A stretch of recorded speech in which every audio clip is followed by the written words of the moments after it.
Hun Sen's visit is seen as a hope of boosting the Burmese consensus. Though resolving Myanmar's crisis immediately is not easy, a visit to the country by Cambodia's Prime Minister Hun Sen may pave the way to advance a consensus ASEAN member states have reached, experts say. The visit will allow the ASEAN Special Envoy to Myanmar to move forward, said James Gomez, regional director at the Asia Center think tank in Bangkok. The current special envoy is from Cambodia, the ASEAN chair for 2022, which will host the ASEAN Foreign Ministers retreat on January 18 to 19. Hun Sen is the first national leader from the Association of Southeast Asian Nations to visit Myanmar since the military took state power on February 1 last year. During the visit on Friday and Saturday, he met Senior General Aung Hlaing, chairman of Myanmar's State Administration Council, in the capital, Nay Pai Ta.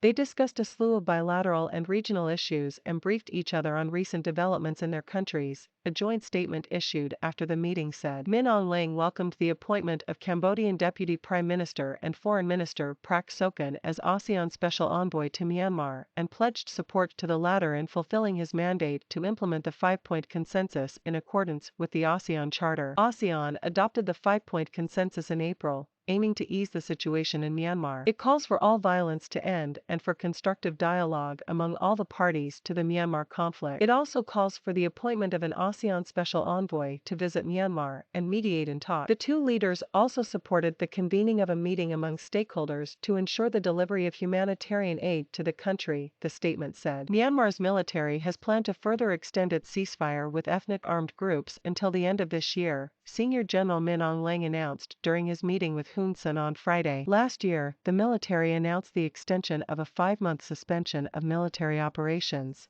from October 1 to February 28. The outcome we had achieved during the talks with the Myanmar leader is very positive, and it is a progressive step toward the 5-point consensus reached by the ASEAN leaders last year, said Sokhonn, who was among a group of Cambodian senior officials who accompanied Hun Sen's visit. Mo Thuzer, a fellow and co-coordinator of the Myanmar Studies program at the ISIS Yusof Ishak Institute in Singapore, said it is important and useful that Cambodia has made it clear that Hun Sen's visit is a bilateral one, so it was not necessarily representing the collective ASEAN view. We all still need to see whether and how these commitments will be practically implemented and how that implementation progresses, said Thuzer, referring to the meeting outcomes mentioned in the joint statement. Gomez from the Asia Center said Cambodia may be able to make some kind of invitation, even unilaterally, to Myanmar to take part in ASEAN meetings in a certain form because Cambodia is the host, has gone to visit, and it has the special envoy. I think they may be in a position far stronger, politically, to extend some kind of invitation.